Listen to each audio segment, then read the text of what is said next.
Too Much Information is a production of iHeart.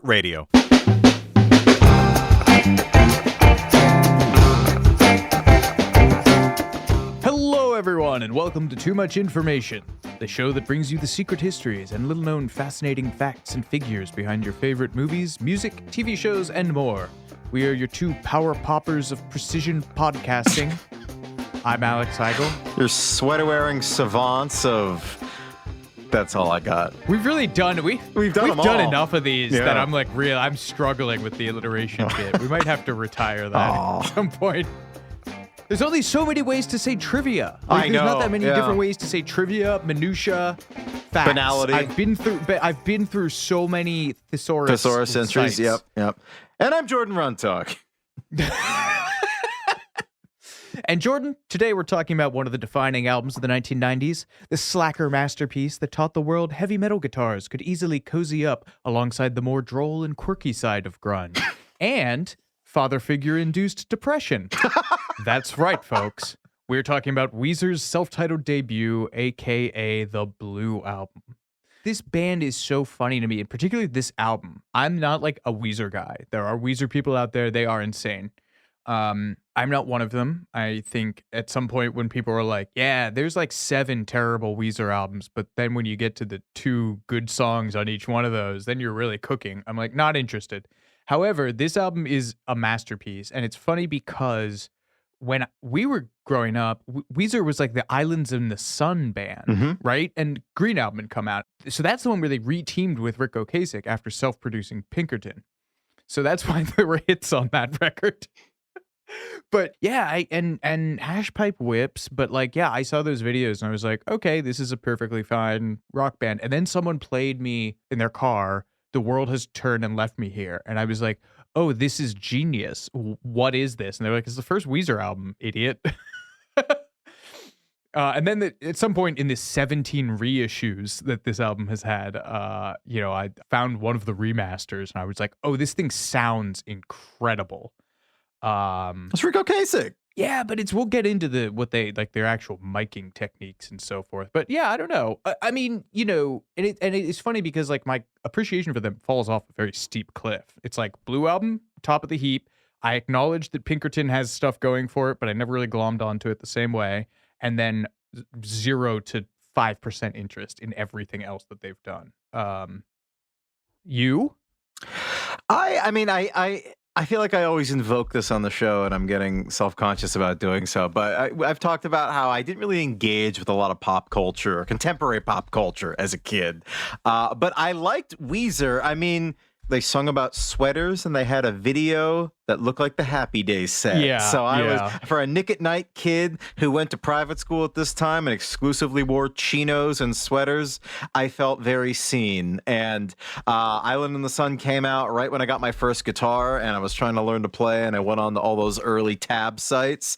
And good Lord, there were a lot of Weezer guitar parts on those early tab sites. And first song I learned to play on guitar was Island in the Sun. Could still nail the solo, and somewhere there's a tape of me and my best friend and I believe his dad jamming in their basement to Island in the Sun. So I always have a soft spot for Weezer. But I agree with you. Weezer were the band that all of my friends who actually liked rock and roll were into, because a lot of my friends in 98, 99, 2000 were into the Fred Durst of it all, and the ones of mine that actually liked rock bands pre-Strokes were really into Weezer, and they were always trying to educate me more onto. I like the Blue Album and I like the Green Album. They were always trying to get me into Pinkerton.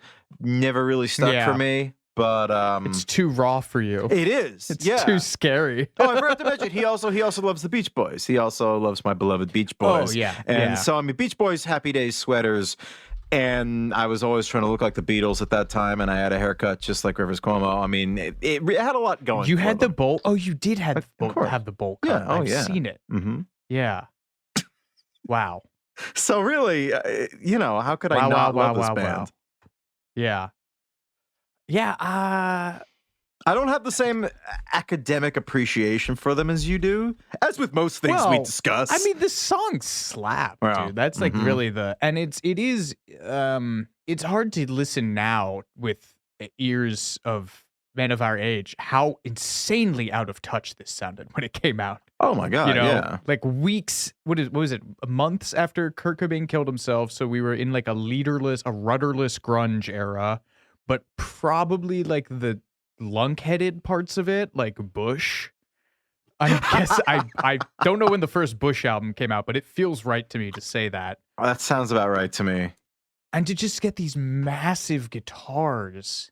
And also, man, having Matt Sharp double the vocals in falsetto for like 90% of the record, such a bizarre choice. Works perfectly, is my opinion. I know it's a dividing one, but yeah, what a bizarre breath of fresh air this must have sounded like. And it's such a dumb roads diverging in a wood moment, because we could have gotten like a legion of amazing, we could have had like a power pop renaissance in the mid 90s. Yeah. And instead, this idiot country was like, let's do swing and third wave ska instead. And rap rock. Oh yeah, and rap rock. Mustn't forget rap rock. Yeah, man, Jesus Christ, we're a dumb country. You took a band who was obsessed with the Cars and flattened them out in favor of ska. Pick it up, pick it up, pick it up. Go, yeah. I used to torment you during band practice by just doing that into any open mic we could find. Okay, well, let's not dwell on that. From Rivers Cuomo's father issues to Spike Jonze and a Pack of Dogs, and the repeated influence of the Beach Boys, as well as the elaborate audio collage that threatened to tank the entire album, here's everything you didn't know about Weezer's Blue Album.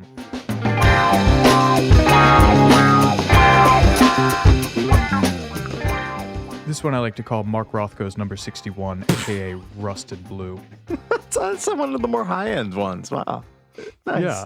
Most of your headings are things like Cranking the Hog or things like that. And this is, I'm going with Rothko. Well, I Googled famous blue paintings. Oh, okay. So the Blue Album and most of Weezer is primarily the works of the band's frontman, Rivers Cuomo. And since most of Weezer's best work is based on whatever that man's got rattling around inside of his skull, which I don't envy. Here's just what led up to the Blue Album in old Riversville. Cuomo was born on June 13th, 1970 in New York City. His father, Frank, was a musician who played drums on the 1971 album Odyssey of Iska by Wayne Shorter, making his second appearance on the pod after the Steely Dan Asia episode. Shouts to Wayne Shorter. R.I.P.? Yeah, yes, he is dead. And there's a revealing dispute between his parents over the source of his name that's pretty illustrative of his entire deal. Supposedly, Rivers' mom, Beverly, christened him after the East and Hudson Rivers bordering Manhattan, while his father later claimed that Rivers was named after three prominent soccer players, Rivellino, Luigi Riva, and Gianni Rivera, all of whom were playing in the 1970 World Cup. Cuomo was also born with one leg shorter than the other and had to wear special shoes, one with a lift, which he has described as just one more reason that I wasn't as cool as everyone else. Oh, this man, poor guy. I mean, not on one hand, I get it, but he does seem to have a very sizable chip on his shoulder. Is that fair to say? I think he's just like beaten down. He's a really fascinating guy. And like, I find honestly, like the engagement with him and his personality, like much more interesting than the band. Like how he talks about, he has like I guess at one point there was an interview, he was like, I have like an obsession with planning things out, right? So from my Twitter account, I have like thousands of banked tweets that I just wrote beforehand and like auto scheduled. And I think so much of his pain is coming from this like person with a deep inferiority complex and like dad issues who grew up obsessed with like highly technical, aggressive, masculine music, trying to make like psyche plumbing sensitive guy rock. Wow. Okay. And it just being like cowed into inarticulateness by the vastness of that enterprise.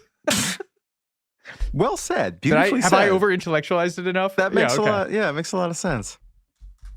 Well, Rivers' family lived in Rochester, New York at the city's Zen Center until Rivers' father, Frank, left in 1975. And according to Rivers, he saw his dad only 3 times over the next 20 years, at ages 7, 11, and 16, and not again until 1995, the year when his airing of his feelings about the relationship came out in Say It Ain't So, the Weezer song. Frank, meanwhile, became a Pentecostal preacher. Rivers' mother, Beverly, relocated to Yogaville, and noticing a theme here from Zen Center to Yogaville, an ashram in Pomfret, Connecticut. And she married a guy named Stephen Kitts, and young Rivers rechristened himself Peter Kitts. Possibly, you write, because it was so close to the name Peter Criss, Kiss's drummer, of whom Rivers was a huge fan. Are you serious? No, but I would postulate it. Wait, if it factored into it. Rivers told Magnet Magazine in 2014, it was a very rural and agrarian environment. Only Rivers would describe where he grew up as an agrarian environment. Agrarian. Wow. Yeah, man. That's somebody who went to Harvard. I know we talk a lot about these, the VH1, like, talking head, as you bleep it every time, sucking extravaganzas that populated our youth. But do you remember the one when Moby uses the word insouciance to describe Nirvana and or Kurt Cobain, and they pull up a chyron with the definition of the word? The I think I kind of do remember this now. Yeah. I feel like Moby and Rivers are cut from the same insufferably academic cloth. I was just like, oh, so that's what happens. Because as a kid who knew way too many like $10 words from reading and not speaking, I was like, oh, that's what happens. People make fun of you for just talking like that. Aw. Didn't somebody in your school say that your mom gave birth to a dictionary? That's true. That's both something I would take as a compliment at that age, and also very highly developed burn for a 3rd grader, 5th grader. Yeah, I think that kid, I haven't checked him up on Facebook, but I hope he's dead. You want to just say he's dead? Okay. Shout out to Colner, an elementary school bully. Yes, Rivers describing the place where he grew up as an agrarian environment. I had chores like feeding ponies, clearing weeds and gardening, and cooking and cleaning. Yoga, meditation practice every day, and then some traditional academics and a lot of self-led creative projects. I couldn't imagine a more nurturing, safe, and supportive environment for a kid to grow up in. And yet still, he turned out like that. Yeah, well, I mean, he didn't see anyone in, he didn't have any social interaction with his, like, normal children until the first time he was plopped into middle school, which... Yeah, man, the more you learn about this guy, the more you're like, I'm surprised you made it as far as you did, buddy. Yeah. You're the prototype for, like, a lone wolf mass shooter, basically. Is there, I'm sure we'll get to this later, I feel like we do sort of touch on it on some lyrics to his songs. Is there anything, you know a lot more about him than I do, is there anything problematic about Rivers? The women stuff. Yeah, okay, dude. Okay, I guess we'll get more. We'll get to it. Well, Rivers' unique childhood meant that the first time he was exposed to non-ashram or yogi lifestyle at the age of 11 was when he entered public school for the first time, as you just mentioned. But despite this, Rivers was a member of the high school choir and performed in a school production of Grease at one point. I would love to have a tape of that, if that's on YouTube. And while growing up a metal kid, he worshipped at the era-appropriate altars of the aforementioned Kiss, Iron Maiden, Slayer, and Judas Priest. That's an interesting marriage of theater kid and heavy metal kid. I guess they're so far around the circle that they almost touch. Consequently, one of his first bands was a glam metal group called Avant Garde, who he moved to LA with in 1989 at the age of 19. All 5 members of the band lived in the same studio apartment, and Rivers was the lead guitarist, having no designs on the frontman position. He told Rolling Stone in 2019, I could have seen myself in the NBA as easily as being a lead singer in a metal band. That was just like unthinkable. Yeah, and they were just victims of bad timing. It was not a good time to be an aspiring hair metal band in LA. The scene reached peak saturation in the late 80s and quickly, I think, found its biggest export in Guns N' Roses and then later on like Poison. But the specter of grunge was already holding up its rusted scythe to the throat of the hair metal genre as a whole. Also, I find this hilarious. Cuomo, I think, before like regular college, he enrolled at the Guitar Institute of Technology, which is a for-profit college in LA that I think is now just the Musicians Institute. And it is just like the place that produced like every hair metal band shredder of the 80s. Jennifer Batten, who's Michael Jackson's lead guitarist. The guys in Steel Panther, I think. Some of the guys who were in the Mars Volta, like session players. It just teaches you how to shred. But sadly, he flunked out. So Avant-Garde was renamed Zoom, which is funny. So he got into GIT, but he said, I couldn't bring myself to get into diligent student mode and was basically expelled. He said, I was thinking of myself as a lead guitar player, thinking that faster harmonic minor scales equals better, which is true. Thinking that I could move out to LA with Avant-Garde and we were just going to be huge rock stars, then seeing one band member after another leave, abandon me, and not being able to hold it together or put it back together. And then he had 2 back-to-back breakups, which frustrated metal guitarist. Again, lone shooter profile. Like, frustrated metal guitarist, 2 bad breakups, and instead, he started working at a Tower Records. Yes. Which was his inflection point. Not only a Tower Records, well, it was the Tower Records on Sunset, right? There was like a documentary about that place, a very famous LA landmark, right? I believe so. I don't care about LA. Well, I believe that to be true. In fact, my brother recently told me that's true, so I'm going to take that as gospel. He's a big Weezer head. Oh, God, I'm sorry. You should have told me that beforehand, man. Why? I don't know. I'll probably say something mean at some point. No. Okay.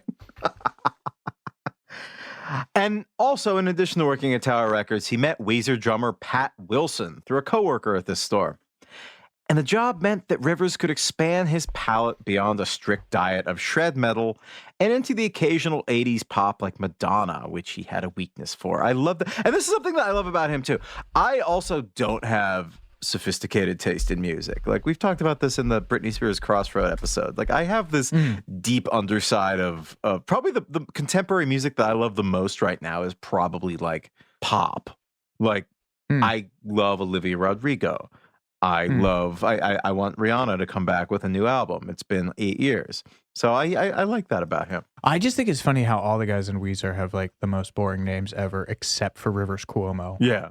Their drummer is named Patrick Wilson, which makes him the most second famous Patrick Wilson after the movie star. Brian Bell, Matt Sharp, Scott Schreiner now, like just white guy names. I kept writing this and confusing Brian's with Matt's, and I know. I'm sure they all have very distinct and wonderful personalities, but you're in a band with a guy named Rivers Cuomo, and you're all just, you should have picked different names, guys. Get someone call you Snake, or maybe he does, or the cat, Ringo. I mean, controversial point. Especially considering I'm discussing my favorite human being non-family category on the planet. Joni Mitchell? No, Paul McCartney is like not a very famous sounding name. You know what I mean? McCartney, though, it has like a swing to it. Has a ring. You know? Yeah, it rings. Yeah. But it's not like Freddie Mercury or like Brian May even. Or like no, those are great names. Roger great Waters. Names. Like that's a great name. Yeah. Robert Plant even though it kind of lands with a thud. Name someone who's not white and British. Stop naming white British men. You're right. Elvis Presley. That's a famous name. Well, I mean, yeah. But even like rock star names, like I do have to, you know what I do have to say is that, no, I'm going to take this back. I thought Gavin Rossdale was a good British name, and I was wrong. It sounds like, an American good rock star name. No, it sounds like a poncy little private school Pratt. Those are some great English insults right there, though. I'm and also, the guy cheated on Gwen Stefani, so like, dip. Right wing. Oh, yeah. And that is what happens with women from Orange County, especially women who are into third wave ska and pop punk. They all start out as like cool punk rock chicks, and then they end up as conservative women married to country people, or guys who wish they were country people. It's the natural evolution of things. Are there any other examples? No. Moving on. I'm sure Probably. everyone who dated someone in a ska band in Orange County, every single woman who ever knew, in the biblical sense, a ska musician has become like a raging conservative. And I can't blame them for that. Being that close to Disneyland, man. What the hell are we talking about? So Rivers, he's working at Tower Records, and it broadens his musical diet into, things that are in the charts, like 80s pop, like Madonna. He would later say, at first, I just could not get into other music. It sounded like garbage to me. Velvet Underground, Pet Sounds was reissued around that time, 13th Floor Elevators, Pixies, Sonic Youth. It all sounded like noise. I thought, none of this is catchy, but I came to love it all. Now I don't understand how I missed it. Yeah, and again, to be clear, he was avoiding all of this stuff in favor of like Dawkins. Right. Okay. Although Dawkins whips. Yeah, you do love Dawkins. I do. Another current release that made an impact on him was Nirvana's Bleach, and specifically the song Silver. He recalled thinking, this is so beautiful to me, and I identify with it so much. Hearing him sing about mom and dad and Grandpa Joe, these personal family issues, in a really heartbreaking kind of innocent, childlike way, over these straightforward chords in a major key, but then the distortion kicks in, and he starts screaming. I would imagine that would have a big impact on writing something like Say It Ain't So about his dad, right? Read on. Yeah. Cuomo and Pat Wilson? Patrick Wilson. That's correct. Okay. Not the actor. Started a band called Fuzz, which unfortunately fizzled out after a few shows. Fuzz then morphed into a short-lived group called, this is one of the worst early band names I have ever heard, 60 Deeply Wrong awful. Sausages, which featured Rivers Tower Records coworker Pat Finn on bass and another friend of Pat Finn's, Jason Cropper, on guitar. Related to Steve Cropper of of Stax. Okay. They broke up, unfortunately, after just a single gig at the Phoenix Theater in Petaluma on Thanksgiving weekend, 1991. Petaluma, that sounds like a punchline.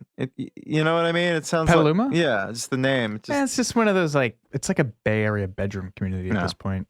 It just sounds like one of those things. It sounds like, Chattanooga Choo Choo, like taking the P train to Petaluma. I don't know. It just seems like something that somebody would be waving a cigar around and singing about Petaluma. Yeah, I mean, that's the entirety of California, right? It's like built on the bones of, a bunch of migrant workers and robber barons. And everything's only like 200 years old. Like, this fucking state is brand new by comparison to like Massachusetts. So why are we talking about Petaluma? Finish the section. Sorry. Rivers was so disturbed by the succession of events that he decided he was going to write 50 songs before he'd play live with a band again. But don't worry, kids. He only got to around 30. It sounds like the songs weren't the problem. It was the bands, but okay, whatever. Yeah. That's what happens when you have no interpersonal skills. I'm just going to focus on me. And he enrolled at Santa Monica College and started cranking out demos. And allegedly, he also recorded an entire unreleased vegetarian-themed rap album under the name Vegetarists around this time, which is, I think, the only thing that gives 60 Wrong Sausages a run for its money. That's bad. That's a terrible name. So is this making the rounds on YouTube or anything? No, I don't think so. According to Weezerpedia, which has been like just a real godsend writing this episode, it's never seen the light of day. He's waiting for... there is apparently a song called Black Fur in the Hour of Chaos, which I assume means it is like an anti-fur industry thing, but that is a riff on a Public Enemy song called Black Steel in the Hour of Chaos. So maybe it's better that we don't actually have to hear that. Yeah, it sounds awful. Yeah. Cuomo told Rolling Stone in 2009, "The Sweater Song was the first Weezer song I ever wrote back in 1991. I was trying to write a Velvet Underground type song because I was super into them, and I came up with that guitar riff. It wasn't until years after I wrote it that I realized it's almost a complete ripoff of Welcome Home Sanitarium by Metallica. It just perfectly encapsulates Weezer to me. You're trying to be cool like Velvet Underground, but your metal roots just pump through unconsciously. That's great. Yeah, drummer Pat Wilson recalled in John D. Lewison's book, River's Edge, the Weezer story. I just read that out loud for the first time. It is so bad. I love that. You'll never step in the same river twice, the Weezer story. Many rivers to cross. Wow. The tale of Weezer. I could do this all day. Rivers said, look, we're going to write 50 songs, and then we're going to have our first rehearsal. As mentioned earlier, they got to around 30. My Name is Jonas dates back to around this time. Same with World Has Turned and Left Me Here. Other stuff that would make it onto albums later. And Wilson sent some of Rivers' demos to his old roommate, bassist Matt Sharp.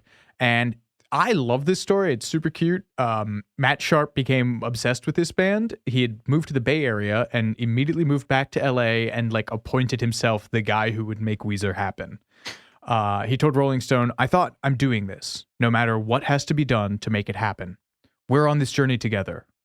And this was a needed shot in the arm for Cuomo, who recalled, I think Matt called me and said, you're a genius. I'm going to be your bass player. We're going to be a band. It confirmed all my greatest hopes for myself. Tremendous phrase. Yes. Knowing he felt so strongly about the songs was all the confidence I need. Another needed confidence boost came from Rivers' quasi-girlfriend at the time, Jennifer Chiba, who looms large in the Weezer lore. And she introduced him to bands like Lou Barlow's post-Dinosaur Jr. or concurrently with Dinosaur Jr. project, Sebado, and the Flaming Lips. And she also crucially encouraged him to cut his hair, because at this point I think he was still rocking extremely long metal head or mullet hair. Yeah.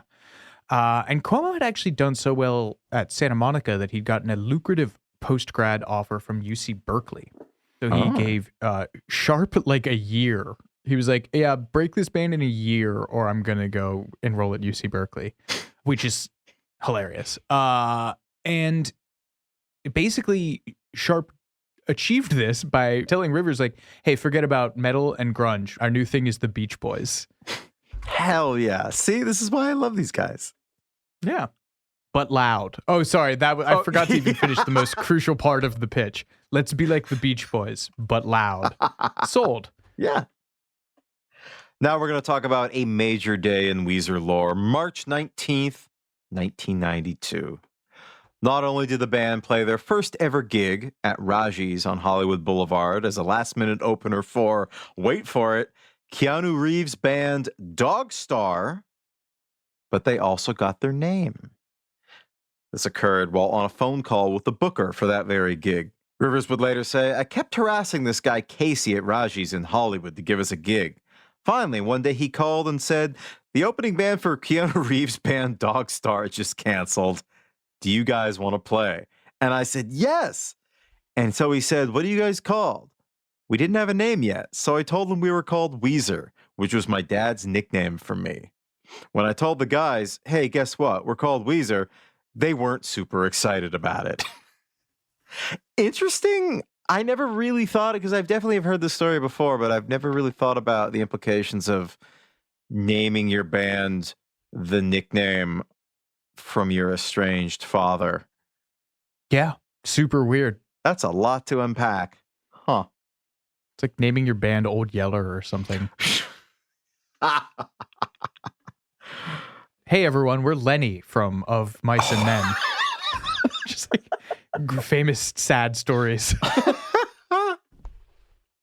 Adding to the moment, the band also obtained their longtime headquarters on Amherst Avenue. Cuomo and Sharp moved in with friend Justin Fisher after convincing the landlords that they were a group of UCLA film students and emphatically not a noisy rock band. The focal point of the house quickly became the garage, which was promptly transformed into a rehearsal space and bedecked with posters that would define the Blue albums in the garage. What followed next was a period of slogging it out in LA among the detritus of the hair metal scene and the grunge explosion, which a band full of guys who looked like record store clerks playing high-volume power pop wasn't the most natural fit for. Drummer Pat Wilson wound up living in a garage with no running water, where, he proudly recalled the Rolling Stone, I in the bag. not, not even a bucket, not even a box, a bag. He seems like a weird guy. When Brian Bell joined right after they fired Jason, he said that he went and met Rivers at the hotel, and Rivers' first word to him was like, "You're going to need to grow a mustache to be in this band. We're all going to have mustaches." And Brian Bell was like, "Really?" And Rivers was like, "No, but grow it anyway." And then he went to introduce himself to Pat Wilson, and Pat Wilson was had his pants down and was mooning him as he came in the door. Weird band. You were the head of our band. I'm sort of surprised you didn't make us. Well, you asked us to wear like Hawaiian Loud shirts. shirts. Or like striped shirts. But that was like 5 years into the band when I was like, everyone just started wearing Hawaiian shirts. And we did. And it was good. Yeah. In the biblical sense, it was good. Not in the biblical sense. We did not, just to everyone listening, we did not know each other in the biblical sense. No. What the hell are we doing now? Bag. In the bag. Left off in the bag. Meanwhile, Cuomo doubled down on his ultimatum to his bassist. He said, "You get us a record deal in 9 months or I'm going back to school." Damn. Things were easier back then. Consequently, by November, Weezer had recorded a demo that made it into the hands of Todd Sullivan, an A&R guy at Geffen, which became the lone major label to show interest in Weezer, although they did have some biddings from a number of indies. After securing a deal with the Geffen subsidiary DGC in 1993, Weezer planned to act as their own producers and record at their longtime home on Amherst Avenue in the Sawtell district of LA. Their cozy garage had been where they'd cut a number of demos, and consequently, bassist Matt Sharp said in a November 1994 interview, "Our first thought was that we should do it in our own element and have nothing be different and make it as little of an experience as possible. Do it in LA and we'll produce it ourselves and get an engineer we like to do it that way." But the Geffen A&R team had bigger ideas and urged the band to hire an established name to oversee the sessions. Cuomo happened to be in a supermarket where he overheard the Cars' all-time great, one of the greatest songs of all time, "Just What I Needed." He explained on the worst podcast name I've ever heard in my life. I think it's music or guitar themed, hosted by Chris Shiflett, called Shred with Shifty. Mostly because I remember the lead singer of Crazy Town's name was Shifty Shellshock. So that's all I can think of now. Oh, wow. So anyway, he told Shifty, I was like, yeah, that's kind of what I want the Weezer record to sound like. So let's get that guy. The record company was really pushing us to work with the producer, Cuomo told their biographer, Lurson. And so we figured, I don't know how you pronounce that guy's name, Lurson? Works for me. So we figured that if we had to have somebody in the studio with us, it might as well just be someone who writes good songs. And the Cars' first record just rules. That's Matt Sharp speaking. We got into the early Cars thing and began to notice a musical similarity between us and them. Our use of chords, downstrokes, and melodies shows the same economy and tightness as a Cars song. Buddy Holly is not that far off from Just What I Needed. Lucky for the fledgling band, the feeling was mutual. I got their tapes from Geffen Records when I was out in LA working on another project. Cars songwriter and producer Ric Ocasek told Magnet in 2014, I listened to it in the car and I just thought it was phenomenal. Having no idea what they looked like, I thought they were a heavy metal band that had really good melodies. Ocasek was in town working on Bad Brains' God of Love album and decided to visit Weezer at their rehearsal space. Hilarious and fascinating footnote to Ocasek's career is that he was the Bad Brains producer. Bad Brains, for those of you who are not aware, are the most virtuosic hardcore punk band out of the 80s. They were a bunch of African-American gentlemen who grew up steeped in reggae and then became jazz fusion dorks, listening to like Weather Report and Return to Forever, and then found the Ramones like after that and were like, oh, I didn't know that we was can the do order. this. Yeah. Whoa. And so they were like, late 70s too, like or early 80s. And they were like, yeah, we can do this and we'll just make it shred. And Ric Ocasek produced their album Rock for Light. And I guess was still hanging out with them as into the early 90s, which is just amazing. The record company called us up and said, Rick's coming to your rehearsal today, Matt Sharp said in a July 1994 interview. We were like, yeah, right, he's coming to our rehearsal. But that day, our drummer, Pat, saw him in a guitar store, and he goes, oh my God, maybe he is coming. In anticipation of Ocasek's arrival, Weezer made a special addition to their repertoire. We had prepared a cover of Just What I Needed. First Weezer guitarist Jason Cropper remembered. Sort of just goofing around and honoring him at the same time. And Ocasek later admitted that he found their impromptu tribute, quote, pretty cute. Ocasek must have been so scary. He's like 6'5", 90 pounds, looks like the Grim Reaper, always wearing sunglasses. He may have been scary, but he was pretty laid back, and he quickly allayed any fears that the band may have had about handing over the producer role to an outsider. He says in River's Edge, "My impression was just that they should be recorded the way they were. I didn't want to tamper with it much." He did, however, have one suggestion. A not bad one. Get out of the garage. I talked them into coming to New York and recording an Electric Lady. I thought it would be inspiring. Get out of this garage and into what's on the short list of the most iconic studios ever Yeah, right. built. Okay. Yeah. I guess another reason Ocasek wanted to go to New York was that his then-wife, Paulina Porizkova, the supermodel, was pregnant with the couple's first son at the time, so he wanted to be close to her as well. So the night before the band decamped to New York City to record at Electric Lady Studios, they did one last thing in their garage. They raged, specifically on August 7th, 1993. Carl Koch, a.k.a. the Fifth Weezer, later wrote of this magical evening in the garage right before they left for New York. The excitement and giddiness was tangible and erupted into a going-away bash. Needless to say, the party stretched into the weeest of hours. We were awoken after about 45 minutes sleep by DGC's, David Geffen Record Company's, Denise McDonald, who picked us up in label exec Tom Zutaut's Range Rover and took our ragged forms to LAX.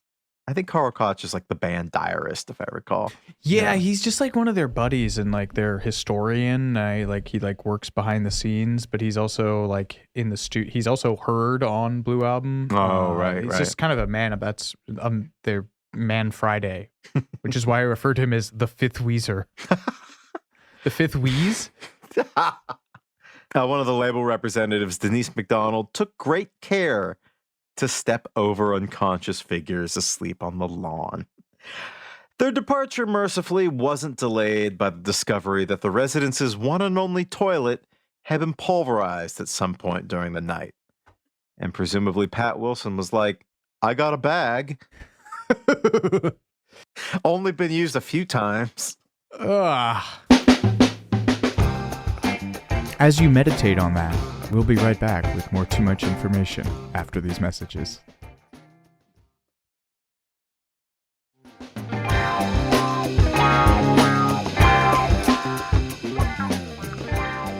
Ocasek spent some time routining the band at a New York rehearsal studio. He told their biographer, "I had them in a pre-production for at least a week, trimming it down. I wanted it to be a concise record that had a focal point.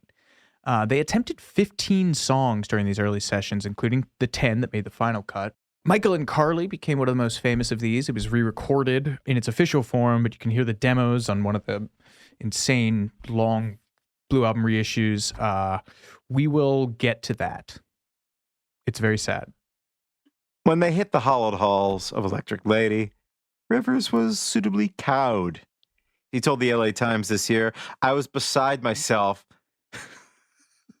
because I knew Kiss had recorded there. Not Hendrix. Kiss was the one that he name dropped.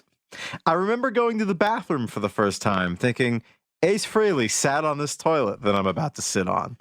Honestly, I did that when I went to Village Vanguard and thought about everybody All the famous asses that had shot up. I think I took a picture of it and sent it to you, if I recall. You did. I did? Okay, good. Yeah. The band and Ocasek put some outlines in place for the album. There was to be no reverb. The guitars were to play only downstrokes. Wow. And there would be no effects pedals used. He also asked them to switch to their guitar's bridge pickups, which is generally a brighter, more trebly sound than the neck. And the band also gained access to Ocasek's collection of vintage guitars, among them a few Les Paul Jr. specials and a red 60s Fender Jaguar. There's been a lot of debate amongst Weezer nerds about which guitar actually tracked the album, because Rivers is famous for a blue Stratocaster, like a Frankencaster that he has, but Jason Cropper had a red Stratocaster that people often think is on the record, but it is, I believe, has been settled to be mostly Ocasek's guitars. This is what my favorite bit about how they did this record. They tracked everything by keeping the gain, which is like the input level that's going into an amplifier, right? Like it's essentially how you turn the signal that's going into something up Into and overdrive until it gets distorted, or is that something different? Well, so I mean, God, how do I explain this? On amplifiers and most audio equipment, there's gain and then there's master volume, right? Gain just increases the input of whatever Okay. you're putting into the device. Master volume takes that signal and turns it up. And Is the the way output, that works with and the just the actual volume of what you're hearing. The way that those old tube amps worked was that they had a really interesting relationship between gain and volume because of the relationship between the power tubes that were driving the amplifier. So you could, what they did on this record was crank the gain so you get that chewy, like thick Crunchy distortion out of it. But then they actually set the master volume very, very low. So you're getting all of that tone, but it's not out of control. And then you're playing with, downstrokes. There's no reverb. So it's all that distortion, but very crisp and like controlled. I mean, the sound that I'm thinking of, I'm nowhere near as technical about this as you are, but think of the opening to Buddy Holly, that big wall of guitar strumming. Oh, and it's fascinating what they did, how they thought of it, and this is one of their the engineers on Blue Album, a guy named Chris Shaw. He said there was one overriding concept to the album, the idea that the guitars and the bass were one huge 10-string instrument. There's very few songs on the record that actually have a bass line that drifts away from what the guitar is doing. So everything was in this lockstep to create these big walls of hugely distorted sound. And another thing that they did that I thought was really interesting that I only learned about on this is they call it an inverted power chord, but that's just an overly complicated way of talking about it. A power chord was introduced by, I think, Link Ray? Oh. Maybe? But it gained prominence in the 50s, right? Because like when people started cranking their amps in the 50s, Link Ray and Dave Davies on You Really Got Me and creating the kind of template for guitar distortion, one of the things that they found was it got really muddy really quick when you were using traditional chords or like what they call cowboy chords down at the bottom of the neck or even bar chords thicker up. So they simplified all of that by having chords that only had a root, a fifth, and an octave, which are the most consonant intervals you can have in the Western tempered scale because they don't introduce the same harmonic inconsistencies into the waveform that a third does. Anyway, you play a power chord with essentially just 3 fingers or even 2 on a guitar. And Weezer's thing that they did on this album was instead of playing power chords on the bottom string, the thickest string of the guitar, the lowest one, the low E, like Tony Iommi did in Sabbath, all the power chords are played on the low E string to make it just sound lower at all times. So what they did was they would play these power chords on the A string, which is the second lowest string, and then just bar the note under it on the E string. So basically you have a chord that's just 2/5 and 2 roots.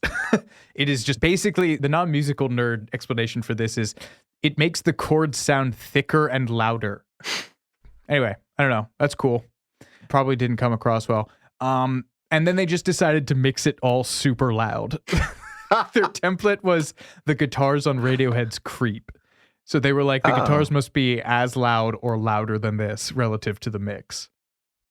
Creep predated Blue Album? I guess it must have. Wasn't Creep 92? Oh, I guess you're right. Because they were already under the bends by 95. Yeah, oh, that's true.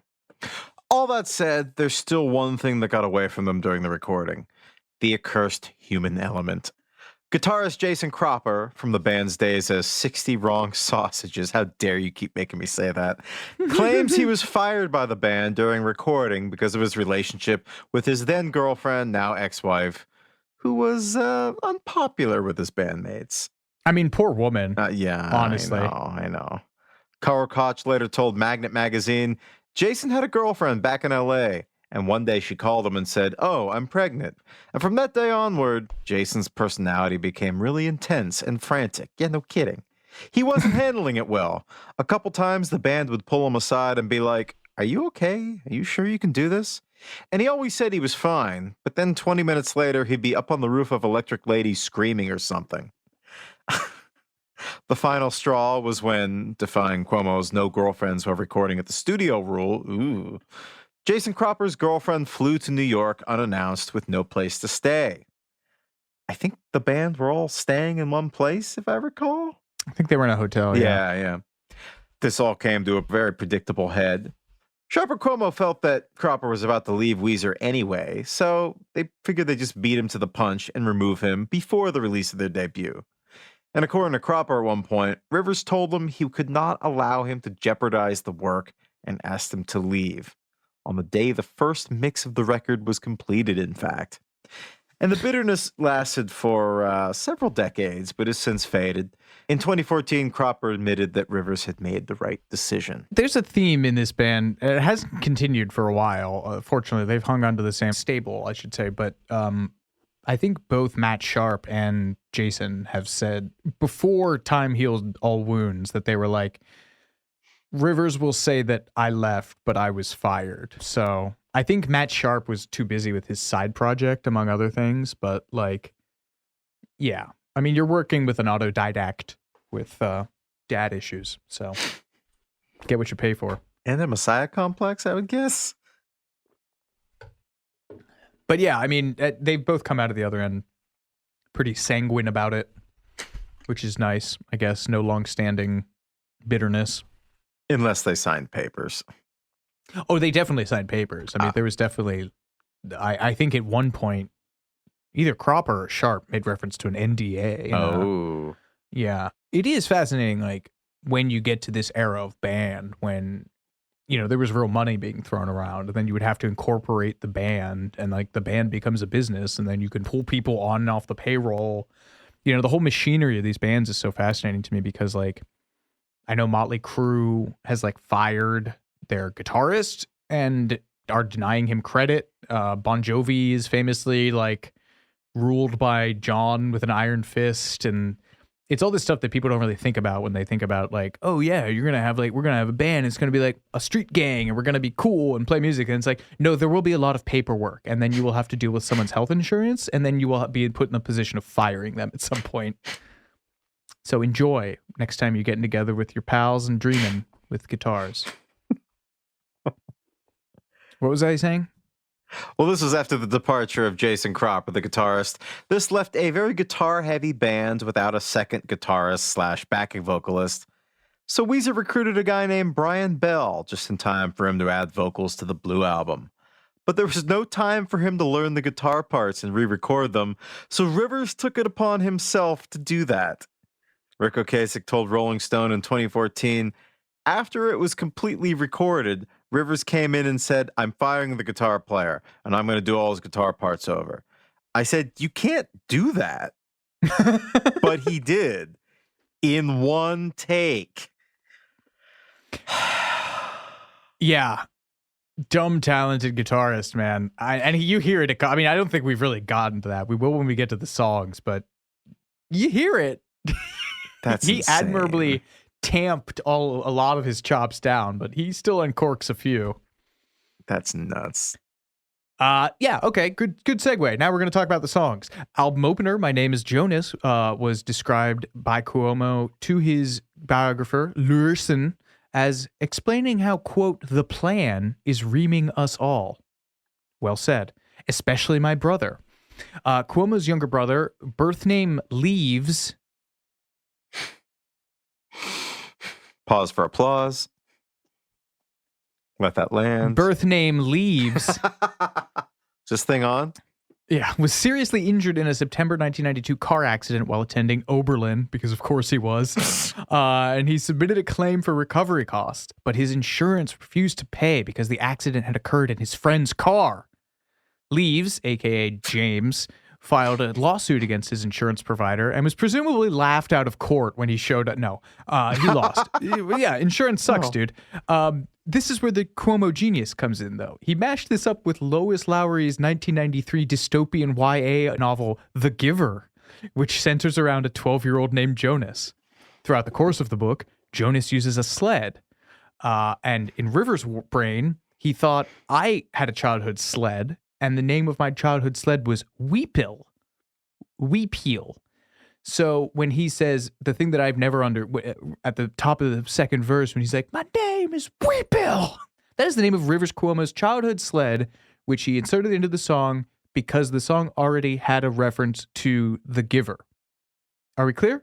Is there a Rosebud Citizen Kane connection here too with his sled? I didn't get into that. No, I don't think so. The nimble finger-picked intro Jason Cropper worked out for the song earned him his sole Weezer compositional credit, which I think is interesting. We touched on this earlier, but other than his like jarring enthusiasm for the project and also just performing, I mean, it's hilarious seeing clips around this time because it's like literally motionless Rivers Cuomo singing and Matt Sharp just like leaping around in the background doing Pete Townsend windmills on his bass while singing falsetto vocals. But those falsetto vocals make him, I think, the secret MVP of this record. He had never really sung lead before joining the band, and then they decided they were going to do this Beach Boys thing, and rather than... It's such a genius idiot move. Rather than learn actual harmonies, they were like, oh, just do everything an octave up. Like sing in your falsetto. And so they would just, and it's really funny hearing it evolve because like on some of the early demos, he's kind of, they're almost, it's like the band. There's like a really loose, like they're singing unison, but not really. And then by the time they made it to Blue Album, he's just like locked in like Simon and Garfunkel style to Rivers' vocal melodies. I always think it's the funniest thing in Say It Ain't So when he's like, bubbly. Like that's bubbly. That is such a hard series of pitches to hit in a falsetto register.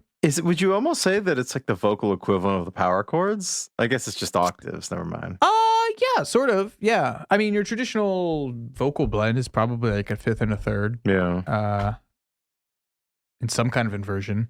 He told the blog Perfect Sound Forever, somewhere in there is the desire to want to be like Smokey Robinson. A part of me that never ceases to enjoy singing in a sort of southern falsetto voice. It reminds me of an old southern woman. It's always a joy. That was actually how my vocal teacher in New York told me to think of a falsetto. He's like, you know, you just got to think like you're an old sassy black lady. Really? Yeah. He was a weird guy. Well, the second song on the record, No One Else, is supposedly written about one of Cuomo's ex-girlfriends, a woman named Petra. And we touched on this at the top of the episode. As you write, let's just say, if it wasn't intended as a prescient indictment of incel culture, it's... Which it wasn't. I don't think so. It's pretty bad. The song's chorus, I want a girl who will laugh for no one else. When I'm away, she puts her makeup on the shelf. When I'm away, she never leaves the house, is basically the calling card of creepy return to tradition men's rights guys on Twitter these days. Have you seen those guys? Like, No. I'm always... okay.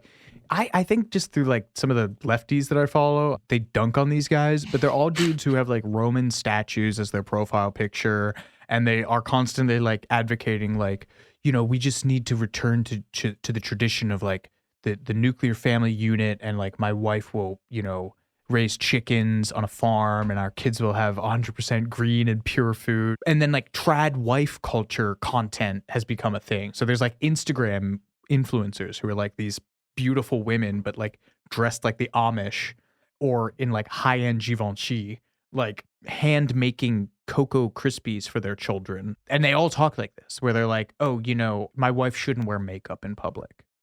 Like, that's just for me.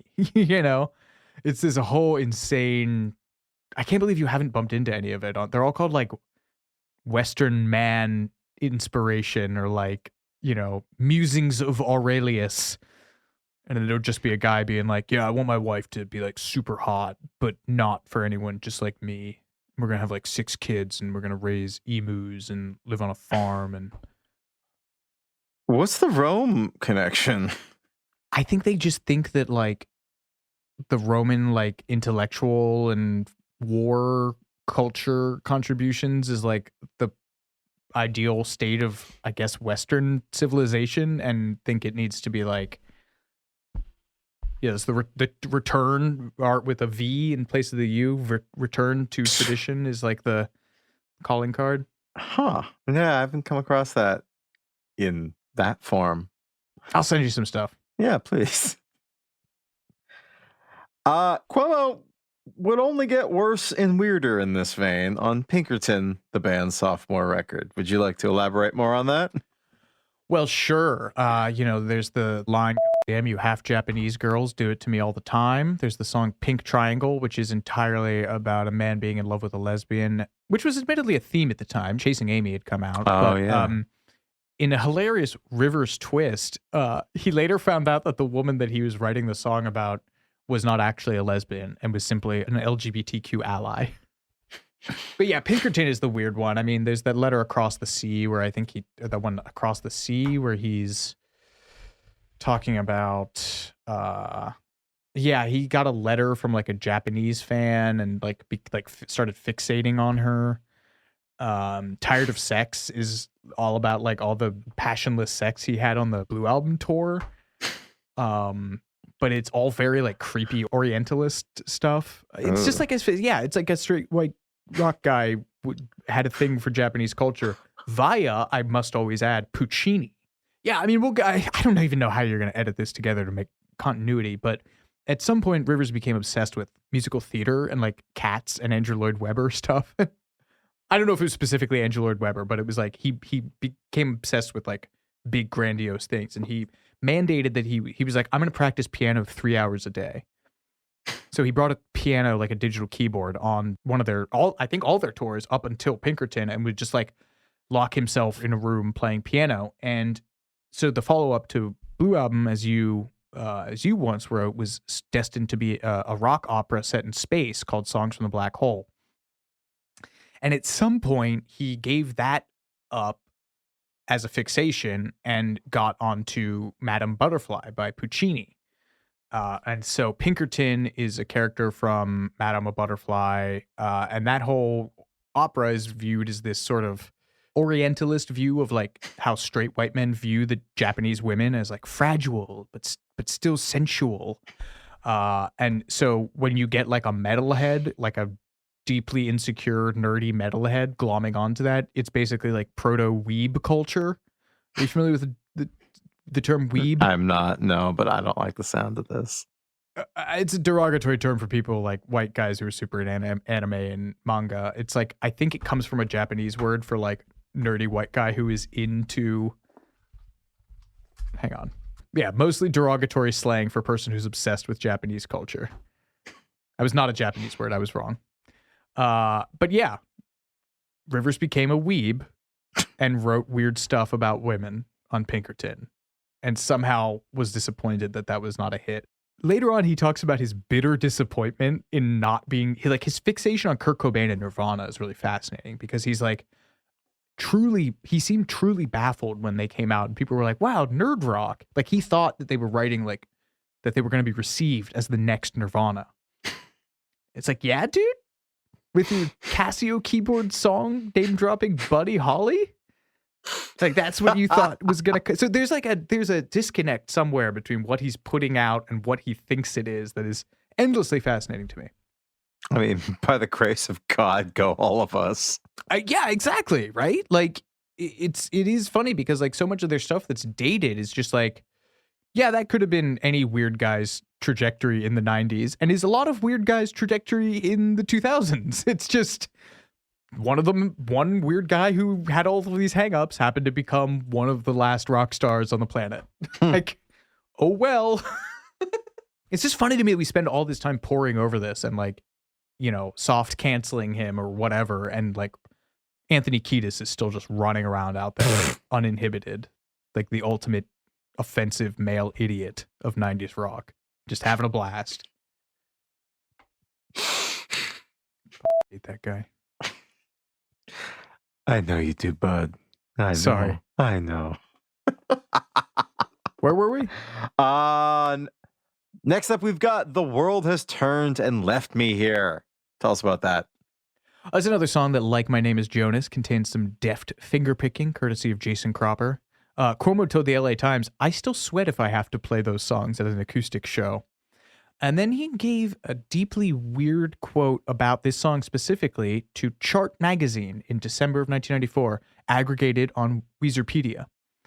I'm tempted to think that our song The World Has Turned and Left Me Here is about the day my girlfriend left me. I remember that sad day. I picked up my guitar and spilled tears of grief over those 4 sad chords. But if I think very carefully, I also remember that a week later I met this new girl named Sonia, who speaks Spanish, Italian, and Portuguese, and forgot all about the first girl. But still, to this day, that song makes me sad. And it still rings true. So maybe it wasn't about what's her name after all. Maybe it's the sublimated tale of how my mom refused to suckle me one night in my infancy. Who am I to say? Anyway, fifth Weezer Carl Koch has a funny story about Rivers recording the guitar solo to this song, which he wrote in a set of liner notes to a reissue for Blue Album. 6 hours into trying to nail the World Has Turned solo, Rivers was laying on his back in the tiny 12-inch space between the 2 soundproof doors between the live room and the control room, with his guitar perched up on his chest, his legs squished up the walls. About 100 tries into it, he had given up, when Ric Ocasek hummed a little melody over the talkback mic. How about something like da da da dee dee dee? And in 5 minutes, the guitars were finished. Buddy Holly. Moving on to Buddy Holly, one of the greatest songs of the 90s. The lyrics to Buddy Holly were taken from a real-life incident that occurred when some of Rivers' buds in Weezer were mocking his friend Kyung Hee, a classmate at Santa Monica Community College, for her haircut. They were the homies dissing my girl, he wrote in a set of liner notes. I rarely wrote lyrics about the tension between me and the guys in the band because I thought it would be awkward for all of us to perform those songs together. In this case, though, it didn't seem like a big deal. Cuomo was simultaneously messing around on a friend's new Korg keyboard and attempted to write a, quote, neo-new wave song, inspired by some of the presets on there. I love how it has the, it's got the, like, Ennio Morricone Good, Bad, and the Ugly interval in there. Oh, yeah, it's the best part. Yeah. Which is very Carsy, too, I feel like. Oh, yeah. Yeah, the synths are super, super Carsy. The chorus melody, he said, the chorus melody I came up with as I was walking through the lawns of the campus. The melody was in time to my steps. The lyrics I struggled with, trying to find the right reference point. An early version read, ooh wee oo, you look just like Ginger Rogers. Oh, oh, I move just like Fred Astaire. Again, this is a guy who thought he was about to become the new Kurt Cobain. Just so bizarre. Producer Ric Ocasek was the one who went to bat hardest for Buddy Holly. He would tell Cuomo's biographer, I remember at one point he was hesitant to do Buddy Holly, and I was like, Rivers, we can talk about it. Do it anyway, and if you don't like it when it's done, we won't use it. But I think you should try it. You did write it, and it's a great song. He didn't leave it at that, though. Whereas remember Matt Sharp recalled in a 2008 interview with Blender, we'd come into the studio in the morning and find these little pieces of paper with doodles on them. We want Buddy Holly. Presumably left by Ric Ocasek. I love that. What a nerd. That's cute. What a sweet nerd. I enjoy that a lot. Yeah. When we talking about this, it was the Billy Joel episode about how he wanted to leave. I mean, that's a whole listicle right there of artists who wanted to leave their big song off of the album. Yeah, he wanted to for leave Just the Way You Are off of The Stranger because he thought it sounded like bad cruise ship rock. Which, I mean, yeah, he's not wrong. And then Linda Ronstadt stopped by the studio and was like, no, you should do that. Another way in which she is like the Forrest Gump of 20th century American music. Yep. What I forget what episode. Was it the Eagles when we ran down how she's been like a collaborator of virtually every developed nation and some undeveloped ones? That no, it was I Will Always Love You, because it was her version of I Will Always Love You and not Dolly Parton's that got the attention of Kevin Costner, who gave it to Whitney Houston. And then you went off on this incredible tangent about exactly what you just said, how she's the linchpin of 20th century music. Yeah, at least since the 70s. I mean, just all of her stuff in the Laurel Canyon. And then 60s too, with Mike Nesmith. Oh, that's true. So 60s and 70s, but then like you go through her discography and it's like she's done an album in like every genre of quote unquote world music. And bless Gilbert her. And Sullivan. Like, bless her like with those actual musicians. Yeah. You know? Yeah. Of course, Buddy Holly is followed up by perhaps Weezer's defining statement, Undone, parentheses, the sweater song. As mentioned earlier, it was Cuomo's attempt at writing a Velvet Underground type song, only to be steamrolled by his innate love of Metallica. For a feature on the 10 Best Weezer Songs in Rolling Stone, Rivers explained it this way. I took typing, Psych 101, and English 101 that semester. It was in my English class that I heard the analogy of the unraveling sweater. Dr. Eisenstein used the image to demonstrate the effectiveness of a focused thesis statement in an essay. All I have to do is hold a single thread in your sweater, and it will unravel as you walk away. Does he owe that guy royalties or something? Yeah, I guess. For the album's press kit, Rivers was more subtle. Undone is the feeling you get when the train stops and the little guy comes knocking on your door. It was supposed to be a sad song, but everyone thinks it's hilarious. I don't get that analogy at all. He's a weird guy. Okay, man. Yeah, okay, man. The original version of Undone, though, threatened to tank the entire record. This is because Rivers had envisioned the song having a stereo-panned conversation between two people run throughout the entire song, with one side representing the positive and the other side representing the negative. So one coming out of one side of the speaker channel, the other coming out of the other side. As Carl Koch explained in the liner notes of the Blue Album reissue, this idea had been sort of lost when the band recorded their demos back in 1992, and I'd been asked to come up with an audio collage of samples for the first two verses instead. It turned out pretty silly, but for the album, Rivers wanted to try and merge the two ideas, a collage of samples that collectively had that positive-negative argument going on. I obliged, gathering 200 potential samples of everything from Humphrey Bogart to Christian radio dramas, the Peanuts Gang, and story dialogue from The Black Hole, paring it down to two 15-sample sequences that I played out on a MIDI keyboard, creating the stereo conversation. In the end, it was this conversation that Geffen didn't want to deal with. Over 15 different sample clearances for a debut rock album? Not gonna happen. What a terrible idea. Deeply awful. What did happen, though, was the now famous conversation between two very different personality types at a simulated party. This being the early 90s, it was a pain in the ass. As fifth Weezer, Carl Koch explained, this was done on Rivers' 8-track back in the garage on Amherst Ave in L.A. with Michael Allen, band supporter, bassist Matt Sharp, myself, Carl, and a crowd noise sound effect CD. A mix of Undone with the samples removed was made to a DAT digital audio tape at Electric Lady, which was then sent to L.A., where Rivers copied it onto 2 stereo tracks of his 8-track cassette recorder.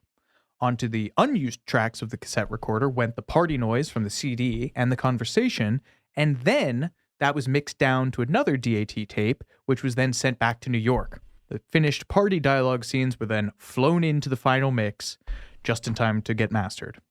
Insane. A lot of work for a not that great idea. I mean, it's just so funny that it's like the workflow to just get the sound of people like acting like 90s stoner cliches at a party. You know, surely that could have been accomplished at Electric Lady Studios. Yeah. One of the voices you hear on that song, the aforementioned Michael Allen, was one half of the Weezer Super Friends and fan club co-founders. Her sister Carly was the other, and the two were fans of the band since their first days as a group. They'd seen the band at Club Dump, which was later transformed into the infamous Viper Room in Los Angeles in July 1992, and they were some of the biggest boosters of Weezer.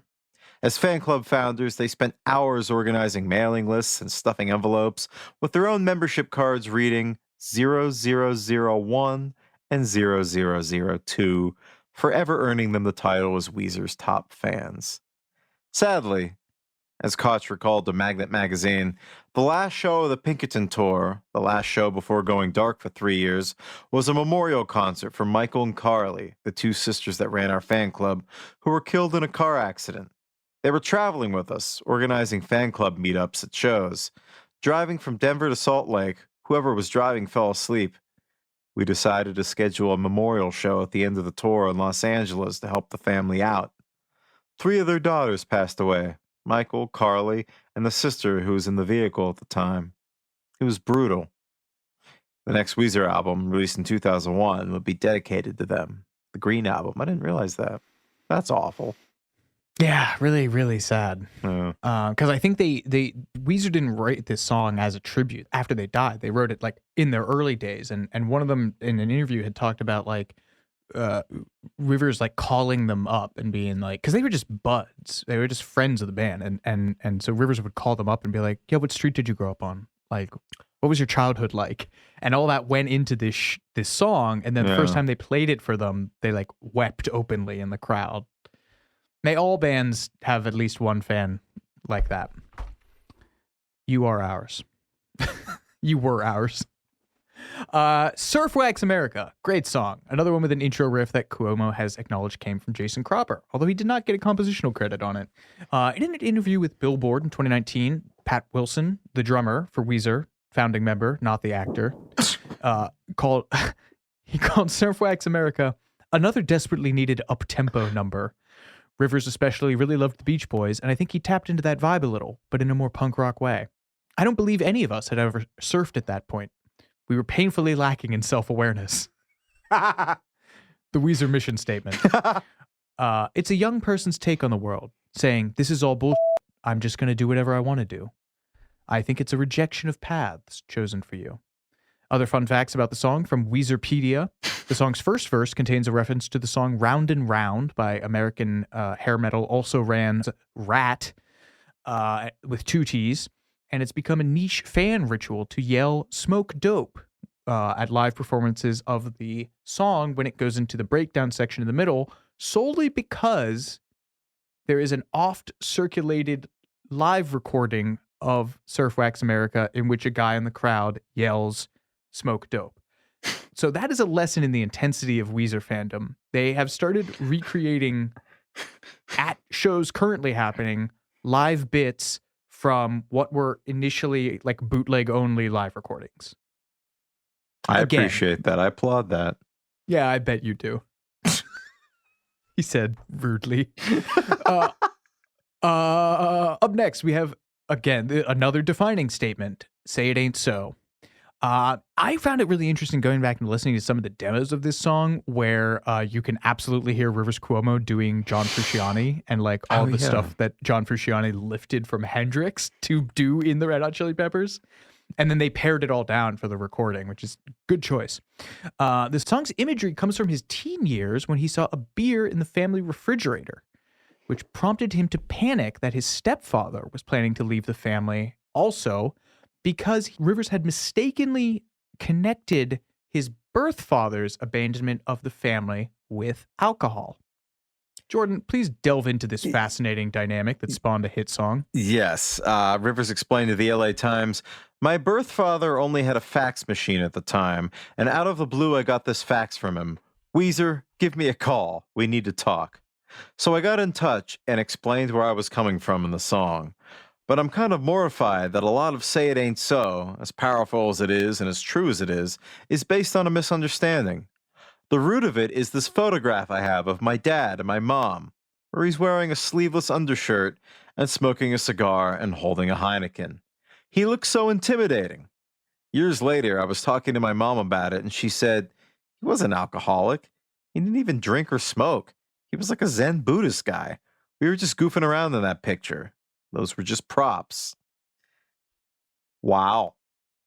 Yeah, just like misinterpreting your entire familial dynamic for decades based on a snapshot. Yeah. And then making a hit song out of it and having your dad like get back in touch with you, presumably? Yes. Yeah. One of the 3 times you spoke with him, or like 4 times you'd ever spoken with him, to be like, thank you for doing that. It was incorrect. The line, you cleaned up, found Jesus, though, is addressed to his birth father, who, as we mentioned earlier, became a Pentecostal preacher.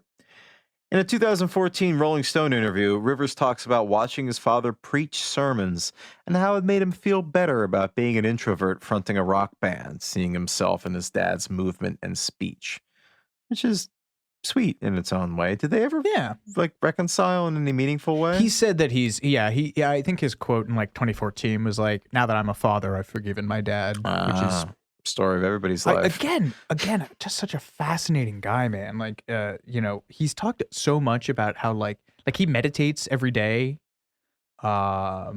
which is not a weird thing. A lot of people do that, but just this whole, he's described a lot of his like way of being as like being steeped in these Eastern philosophies growing up, like meditation and Zen thinking and everything, and also being very much like a product of like straight man rock, and like growing up in the 70s and 80s. And this detail, well, the Jimmy in the song is also his brother Leaves, by the way. And here is the most crushing detail about Say It Ain't So that you will never, ever be able to forget unless you were already a Weezer fan and have internalized it. The single, back when they were CD singles for this song, was released with artwork that was a childhood drawing Rivers made of he and his birth father playing soccer. You may remember that his dad supposedly named him after a bunch of World Cup soccer players. And the art focuses on a young Rivers scoring a goal, which is given the childlike phonetic spelling of Goll, and his father cheering him on with lines like, "Yay, my son." Wow. Cats in the Cradle slowly fades in. Oh my, yes.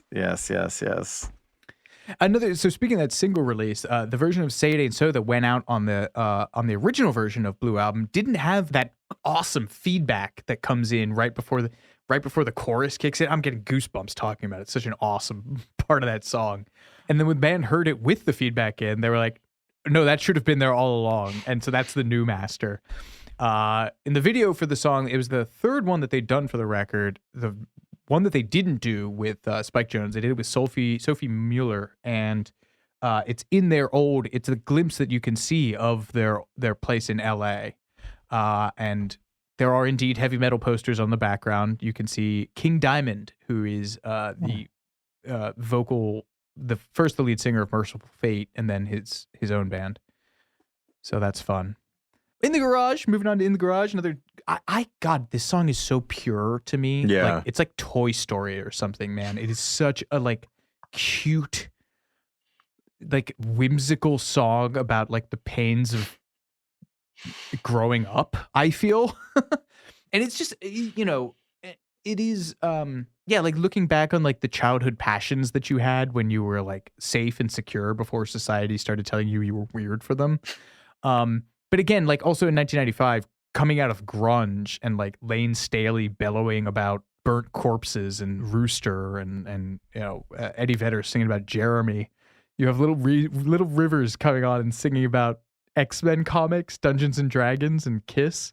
I didn't know this until reading about this, but their dedication to Dungeons and Dragons is impressive. They had a tour where their set list was determined by rolling a 20-sided die. And as with everything Weezer, it masks the deep well of sadness that hides behind Cuomo's sort of impassivity. This is in his bio sheet for the record label that came out with, the record label bio sheet that came out with Blue Album. He wrote this himself. Because I'm so terrible at expressing my feelings directly, and because no one really cares, and because anything real is almost impossible to talk about, I've come to rely on music more and more to express myself. And then you pair that with a quote from this 2014 Rolling Stone profile where he says, I'm often troubled by a very strong instinct to share everything that's going on with me. I want to feel that connection, even with people I don't know. Then there's this other voice that says, that's not prudent. People will use what you've said to hurt you. Again, I do not want to live in that guy's head. Holiday, another great song. Just some more great songs. Interesting lyrical concepts under the hood. In a fan interview in 2006, Cuomo said that he had a big Jack Kerouac phase, which there's lyrics on this album that I'd never really parsed until I was researching this. He does, in fact, say "on the road with Kerouac" in the breakdown to the middle of that song. And you'll love this. The opening line, "Let's Go Away for a While," is a direct title of a Beach Boys track on Pet Sounds.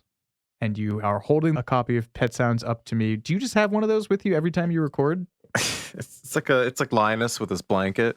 Yeah. It's like, I'm recording now. Brian recorded this. I can do just as good. Well, here's another tremendously depressing quote from Rivers from 1997 letter that he wrote. The road of the song is any form of escapism, be it beautiful melodies, drinking, drugs, love, art, whatever. However, it is important to note that, even in the song Holiday, escape is short-lived. Right after the line, on this road we'll never die, come the ominous crashing chords of fate. Okay, cool, man. This brings us to Only in Dreams. Funnily enough, while it's easier to assume that the song's lyrics are a straightforward relationship, Cuomo told Rolling Stone in 2010 that the song is really about his artistic process, by which you think he means that attempting to get a song to live up to the expectations you hear or have in your head is a lot like building up a romantic partner to an unachievable ideal. Yeah, and I mean, I think that makes sense. He you know, as any kind of creative person, right? Like you start with this idea in your head, and you're like, oh, it's gonna be this amazing thing, and I'm gonna blah blah. And that the more you work with it, and live with it, like the more you start to realize this will never sound, read, look like the thing that I have in my head. And I think that is a very similar situation that a lot of mostly single young men find themselves in with women from afar. But there's another, even more horrible influence lurking in the streams. In the aforementioned podcast, Shred with Shifty, Rivers said the long instrumental portion of the song was inspired by jam icons Fish and their guitarist Trey Anastasio, saying, I went to Fish shows and had the tapes, and it was like, man, this is just so transcendent the way Trey plays. And that's kind of what I wanted to do. The solo in the song has repeatedly come up as one of his favorites, though Weezerpedia has helpfully noted that in 2002, Cuomo's, quote, infamously derided only in dreams on the Rivers correspondence board as, quote, pardon me, gay, Disney gay, all one word, and claimed it made his brother Leaves, aka Jimmy, embarrassed. Make of that and the offensive language what you will. I find Disney gay on a continuity with the Rick and Morty guy, Justin Roiland, in some of his canceled. He was canceled for being like a drunk, useless idiot and also like a sex pest. And in one of his grooming DMs to like a young woman, he described himself as Atlanta drunk, which I truly think needs to go into the lexicon like more. So we have defined the two polar as opposites of the level of drunk you get in Atlanta. What? I've never been. Oh, yeah. I mean, yeah. It's a city run by Coca-Cola and strip clubs. Like, you get up there. There's a continuity of Disney gay and Atlanta drunk in the thoughts of canceled white men. How do you feel about Trey Anastasio? I hate Fish. I understand it. And I will say this, for their fans, they are fucking tenacious. I have never had a subset of music fans try to bully me into liking their music that they like, except for reggae fans. If you tell people you don't like reggae fans have done that to you? Oh, yeah, dude. You've never gotten that? Like, if you tell people like, yeah, I don't really like reggae, like sort of I guess I've gotten into dub, but like a lot of reggae, I find that like upstroke thing really kind of like oppressive, and if it's not done by like the masters to be really grating and sort of, it sounds like polka if you do it poorly. Whoa! But yeah, man, whenever I tell people I don't really listen to reggae, they'd be like, "Oh, you just haven't heard Augustus Pablo meets the Uptown Rockers." You know, it's King Tubby. It sounds like it was recorded in like a deep mine shaft, and every song is 20 minutes long.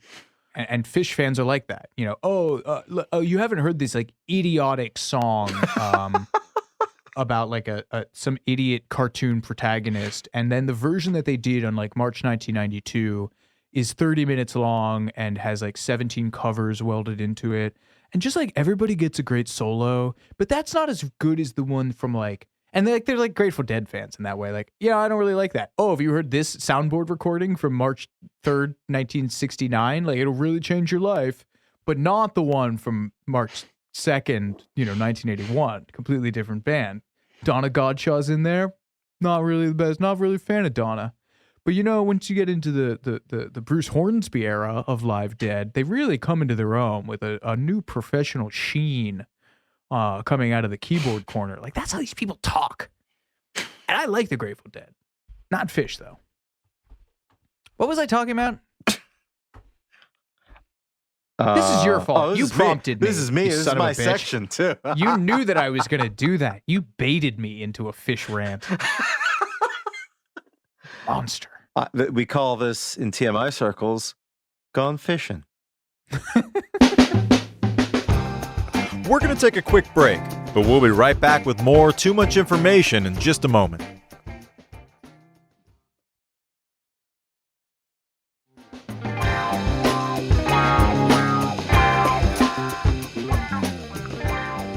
Although mixing Weezer's Blue album, which you'll recall is what this episode is actually about, went over budget, the album, Weezer's Blue Album, was done and in the can, and the band returned to LA to embark on an intensive series of local shows intended to break in new guitarist Brian Bill.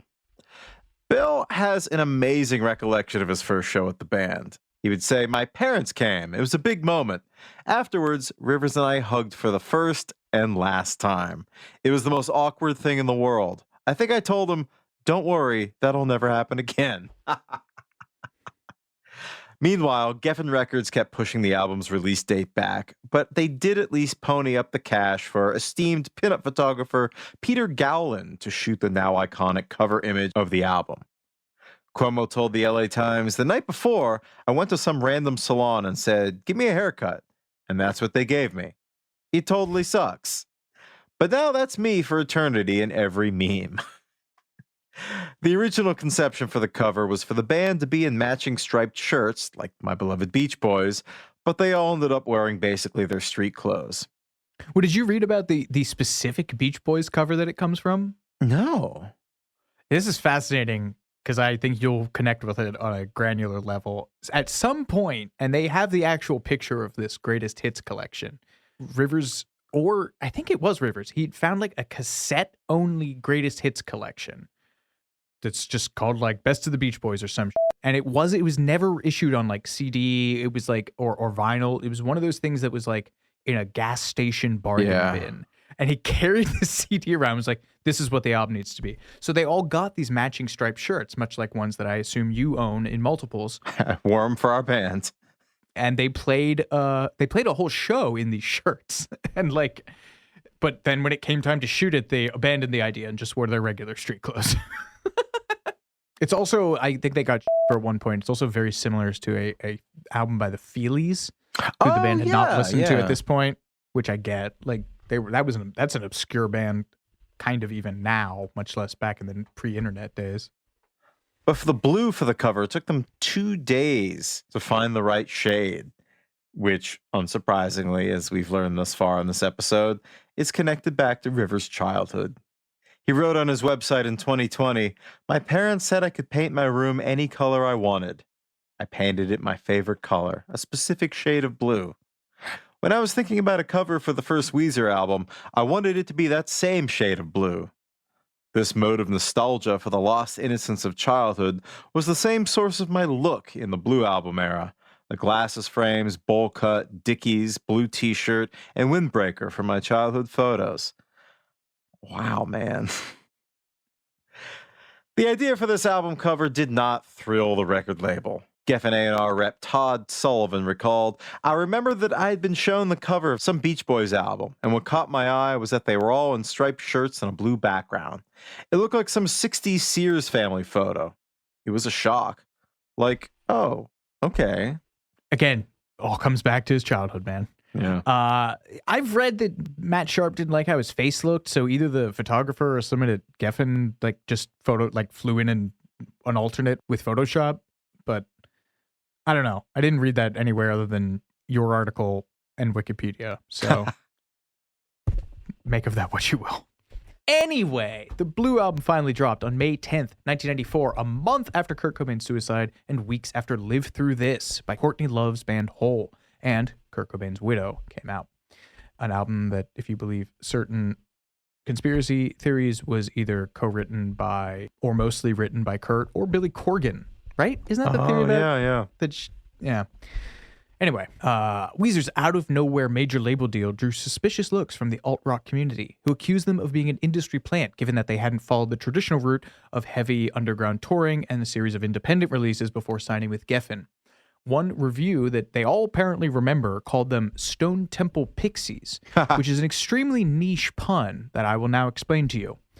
Stone Temple Pilots were seen as the radio-friendly, super slick Johnny-come-lately to the grunge trend because Scott Weiland used to sing in a chesty baritone much like Eddie Vedder before they really revealed themselves as weird 70s fixated like glam rockers on some of the albums that nobody listens to. Stone Temple Pilots are a great band. All of you. And it could also possibly be a reference to Pixies signing with Elektra after the Come On Pilgrim EP and the wild success of Surfer Rosa, which was an independent. I think it came out on 4AD. So there's a couple different things that you have to go around in your head there. But then there's the also interpretation that it could be calling Weezer the Stone Temple Pilots version of the Pixies, which is just so bizarre to me because how the do you listen to Blue Album and think, yes, this sounds like Airsat's Pixies? Like, what music critic was high enough on their own supply to make that connection? Anyway, that's not a job you can have anymore, so it doesn't matter. Shout out to Condé Nast. Consequently, the record didn't really pick up until the Sweater Song started to pick up on college radio, back when there was such a thing, and they were tastemakers. And then hip modern rock radio stations like LA's K-Rock and Seattle's The End started picking it up as well. Again, a track no longer available to up-and-coming bands. There were no videos when the album was released. There wasn't even a single. Fifth Wheeze, Carl Koch told Magnet. It was really hard to get Geffen to spend $1 without seeing some potential, and the potential came when Undone started getting played on the radio in Seattle. And then modern rock stations all over started following suit, and Geffen was like, okay, we need to make a video. The band was initially reticent to make one at all, but they wound up in touch with Spike Jonze, who they knew, I think, vaguely from like their LA circles. According to the LA Times, Spike Jonze told the band, look, a music video can be anything. It doesn't have to be what you think it is. It could be as perfect and simple as your album cover. Just you guys playing against a blue wall, singing or half singing or not singing at all. And Jones's recollection of the phone conversation is then that Rivers said, but then what happens? And Jones says, I don't know, a bunch of dogs run through at the end? And he said, I wasn't pitching an idea so much as I was just saying that you could make anything out of a music video. But the rest of the pitches that they'd gotten from music video directors were like, apparently just them being like, all right, we're going to wrap you up in a giant sweater. And then it's going to unravel throughout the course of the song. You know, get it? Spike Jonze recalled that the same day he had that meeting, Matt Sharp called him again and was like, Rivers wants you to do the video you pitched. And Spike Jonze was like, what video? And Matt Sharp was like, you know, with the dogs running around. Oh, it's also funny to me. Hilariously enough, on the day of the video shoot, guitarist Brian Bell, still very much the new guy in the band, recalled to the LA Times, I'm not sure if I was told the dogs were going to come out. And Carl Koch recalled, we couldn't get the dogs to do what we wanted them to do. It was a big room with loud music blaring, so it was hard to get them to hit their marks. And you had like 15 different trainers trying to tell their dog which way to go. At one point, one of the dogs came over and crapped on Pat's drum pedal. At that point, we realized this was ridiculous, and we should just let everyone do whatever the they wanted, dogs included, and it will be fun. The video hit MTV and earned their coveted Buzz Clip status, which propelled them to a second video with Jones at the helm, which wound up being their iconic video for Buddy Holly, which saw the band intercut into an episode of My Beloved Happy Days. Jones recalled his creative process for coming up with the video concept to the LA Times. The way I come up with ideas for videos is I listen to a song over and over again and write down every idea I have. Bad, good, stupid, whatever. With Buddy Holly, I just wrote down Happy Days at some point. Fifth Weezer Carl Koch said that Rivers wasn't convinced, but he was hardly the heaviest lift for the video. That was getting all the Happy Days people to sign off on it, which wasn't easy. Sharp recalled in Blender, Potsy didn't want to have anything to do with it. Then David Geffen himself wrote Potsy actor Anson Williams a personal letter. But the turning point came when Henry Winkler signed off on the idea. And everyone fell in line. Yep. Sharp continued to Magnet magazine. The cast were apprehensive at first, but when the Fawn said I'm in, everyone else said, Fawn says it's cool, it's cool. Words to live by. Following the 2-day shoot, Jones began splicing the new footage he'd shot with vintage Happy Days scenes, mostly called from episode number 53, They Call It Potsy Love. Shout out to my buddy Paul Anka and the Paul Anka Our Way podcast, who wrote They Call It Puppy Love. Oh, there it is. I found it, yeah. There it is. Henry Winkler, aka Fonzie, later told Blender, "I was happy to do it. The Fonz would have had Weezer on vinyl." I love how Henry Winkler is in no way cool in real life. Is he like a Shakespearean actor or something? Tiny little man who's just got great comedic chops and was somehow the coolest guy on television for a while. I felt like John Lennon crashed the Happy Days set in the 70s when he was living out in LA. I think he brought his son Julian too. Like, I gotta meet Potsy. I gotta meet Fonz. Fonz and the Potsy. Fonz and Potsy, Ralph Mouth. Why was he never the Potsy? Like they had the Fonz. Yeah. Because they already had the one guy with a definite article. That's a good question. I guess you can really, that's probably a big part of it. But Potsy, was that his last name? Potsy Weber. Warren, that was just his name. Warren Potsy Weber. No, Potsy was his nickname. Does it say? How did he get that nickname? Here we go. In Deadly Dares, Season 1, Episode 6, Potsy revealed how he got his nickname. He was asked, "Potsy Weber, what kind of name is this?" He replied, "They call me Potsy because when I was a young boy, I used to like to make things with clay. And one day my mother called me Potsy."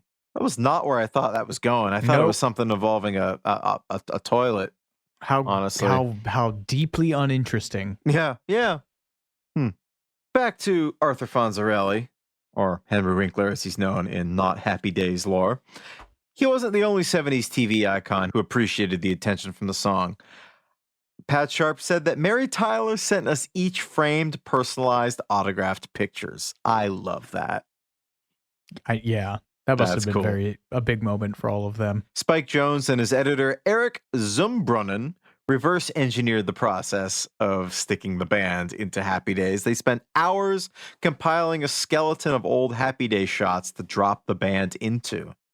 But in the end, there's actually no CGI in this video, just a lot of clever old school editing techniques. The only new footage from anyone in the Happy Days crew is from Al Molinaro, who plays the drive-in's owner, also named Al DeVecchio, and who introduces the group by saying, "Kenosha, Wisconsin's own Weezer." The clip was one of the most popular of 1995, earning 4 MTV Video Music Awards and 2 Billboard Music Video Awards. Yeah, I remember in one of these interviews, I didn't put it in, but they talked about how CNN or ABC, somebody like ran a special on like CGI, like the hot new trend overtaking Hollywood, and they included the Buddy Holly video, even though there's no CGI in it. Like that was Jones' whole thing, was just using blocking and editing and like all the old school techniques that you would have to get this, and cutting like to get this effect, and people thought it was CGI. I would believe that. Like it seems exactly. That is wild. The third and somewhat forgotten pillar of Geffen's promotional strategy for Weezer was negotiating to have the Buddy Holly clip included on the installation CD-ROM for Windows 95, a sort of proto-U2 force installing an album onto your phone move. But I don't remember this, man. I remember the arrival of Windows 95 in my household. That's so weird. I think I was just telling my brothers about this. Like it was like the way our parents talk about like getting their first TV or something. Like I remember bringing it home. I remember I remember it was Friday night because in the other room, TGIF was playing like Family Matters or something. I remember all the Brian Eno designed sound cue welcoming you into the new century that you would then yearn to hopefully one day escape and turn back the clock into a wonderful pre-digital era when we weren't all insane and stupid. Do you remember this? This may blow your Having mind. An attention span? No, I don't. Do you remember the like startup disc they gave you was hosted by Dennis Miller? Do you remember this? That vaguely, but I don't think I ever watched it. Oh, I remember we all said it was like the story of like hooking up the TV. We put the disc in and let it play. It was the weird because we had an MS-DOS computer. Dennis Miller's smarmy, pinched voice tell you how to. Yeah. No, I mean, but the fact that there was like anything vaguely resembling a video on a computer screen in 1995 or 6 or whatever it was blew our minds. Because before that, we had an MS-DOS computer. We had like Tiny Tapper and Frogger was like the highlight of. I don't even think we had like Doom or any of the 3D like first person things. It was incredible. But yeah, I don't remember the Buddy Holly clip. I would have very much remembered that. Yeah, exactly. Damn it, Phil. I know he listens to these. My dad. Oh. I could have gotten in on the ground floor for Weezer. Maybe he saved me though, because then I would have become a Weezer guy. Oh. Hilariously, nobody in Weezer had a computer at that time, so they had no idea what a big deal this was. Which feels like a very Weezer story, honestly. Yeah, exactly, right? So all three of these efforts, these music videos and this Windows 95 cameo, combined, and Weezer went from playing empty rooms to being a legitimate phenomenon, which obviously was a trip for everyone involved, especially Rivers Cuomo, who seemed to have been completely unaware that Weezer would be perceived as a nerdy band. You've mentioned this earlier. I seriously thought that we were the next Nirvana, he admitted to Rolling Stone, and I thought the world was going to perceive us that way, like a super important, super powerful, heartbreaking, heavy rock band, and as such serious artists. That's how I saw us. The realization that this wasn't the case, quote, was just like a gut punch. And that's when I started to realize the world wasn't going to see Weezer like I did, and the world wasn't going to see the Blue Album like I did. It's so heartbreaking, but so hilarious to me. Again, this is not like a band that was like Alice in Chains or like Screaming Trees or any of these bands that came out of the grunge era that were like sufficiently dark and like heavy to reckon with the legacy of stuff like Bleach and In Utero. And then Rivers is out here being like earnestly making comparisons to Buddy Holly and having a Happy Days themed video. And he's like literally describes himself as having the wind knocked out of him by realizing that his band was not going to be the next Nirvana. There's such a disconnect there. I crave that in my own life. Being able to make art, like not having any idea of how it would be received. Yeah. Yeah. Or at least so self-delusional. Yeah. It's in a way we should all be so self-delusional when we're creating. Anyway, whatever the perception was, the material effect was undeniable. The record was certified gold in just under 7 months after its release on December 1st, 1994. Certified platinum just 13 months later. It's gone 3 times multi-platinum in the U.S., which seems very low to me, honestly. But I guess, yeah, man. Boy, rock music really died a hard death, didn't it? After 30 years at the top, we petered out into the 90s when it's like this foundational epical album that everyone loves. It's like sold 3.5 million copies. I was going to say, that almost sounds high to me. Really? Yeah. All right, let's do some. Have you ever listened to those like movie podcasts where people do like obscenely niche like box office analyzing? No, but I have a funny feeling you're about to tell me. No, I'm gonna do what they do and like look up like what was big in 1995 as far as albums. What do you got? 95. That's a tough. Jagged Little Pill 95, I want to say. Well, the biggest singles were Gangsta's Paradise. I was going to say, I can see Coolio, yeah. Shaggy's Bombastic, which was like #1 everywhere except for the U.S. Me Against the World, Tupac? Nope.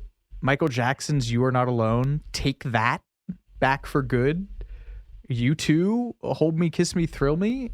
Oh, Hootie and the Blowfish, correct review. Oh, is this 94 or 95? This is 95, but this is worldwide. So, okay, so let's do top U.S. albums. Cracked Rear View is probably one of the biggest, if not the biggest of the year. Well, this is where you start to get into the commercial divide because the biggest like critical hits were like The Bends by Radiohead, What's the Story, Morning Glory, Melancholy and the Infinite Sadness, a pulp record called Different Class, which I don't think is the one people remember now.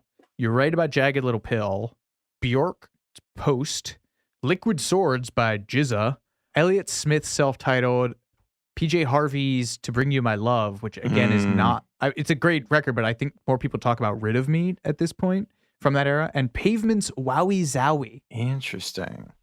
So yeah, Weezer didn't even scrape those levels. Highest selling albums, U.S. 1995. Cracked Review by Hootie. Crazy Sexy Cool by TLC. Oh, yeah. Mariah Carey. Garth Brooks, his greatest hits. Boys to Men, the Beatles Anthology 1, Hell Freezes Over by the Eagles, Shania Twain, Woman in Me. But you would never guess the last one. Did you say Mariah Carey? I did. Yeah, Daydream. I'll give you a hint. The band is from Pennsylvania.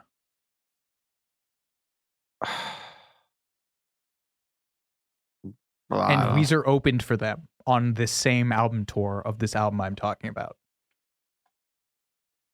I don't know. Live. What? Throwing Copper. That was one of the best-selling albums of 1995. Oh my God. I can feel it coming back again. Produced by like Jerry a Harrison of river. Talking Heads. Pride of Lancaster, PA. That I didn't know. Anyway, Cuomo was reacting to this fame in his own way. By the end of the summer of 1995, after a year and a half on the road, he'd become burned out on music, period, and decided to enroll at Harvard. Rock music, I should say, because he was initially pursuing a classical music degree. He couldn't get into Juilliard, though, and decided Harvard was his safety.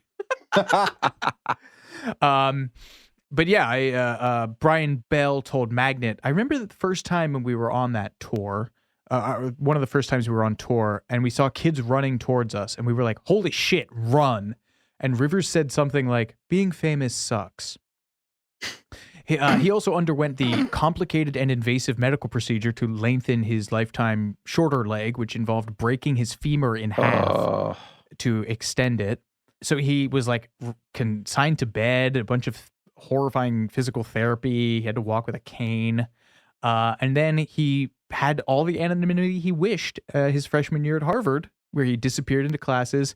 And then by his own admission, about 2 to 3 weeks into his first semester, he thought, I kind of want to go back to being in a band. And he did eventually graduate from Harvard. Also while on tour, as we mentioned earlier, Cuomo had become obsessed with musicals and planned for the follow-up to Blue Album to become this rock opera, but then pivoted all of that energy into Pinkerton. He said in 2007, I think the whole Songs from the Black Hole thing has gotten way out of proportion in people's minds. It was just like a third of an album that was sketched out. And most of the songs on it weren't really written specifically for it.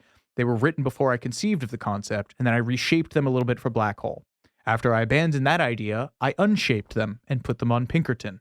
Pinkerton, of course, in Weezer and 20th century music stuff, period, is like one of the great misunderstood sophomore records. They produced it themselves. It was really raw, and as we mentioned earlier, had a bunch of weird stuff about sex on it.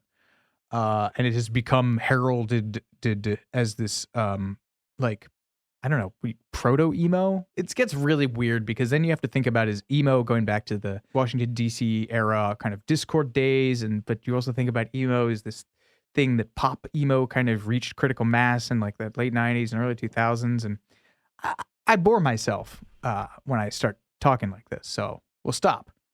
That's all a story for a different time. I found a wonderful quote from Rivers to end this episode on, and I will do that now. He actually said this to his own biographer about the Blue Album.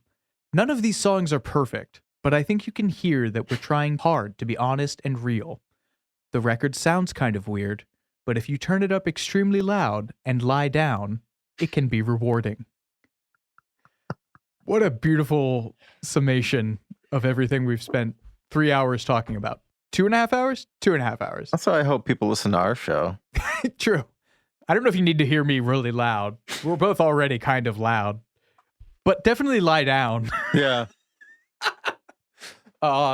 Anyway, thank you for listening, folks. This has been Too Much Information. We didn't do any impressions or bits on this episode. Can you do a Rivers? No. The other funniest thing about when they were recording all this stuff was him being like, oh, I don't have to sing like a heavy metal guy. Like I can just use my normal voice. Like, I think he just did not have the conception of being like a front man where you could just have a normal voice. Yeah. So funny. Thank you for listening. This has been Too Much Information, and I am Alex Heigl. And I'm Jordan Runtagh. We'll catch you next time.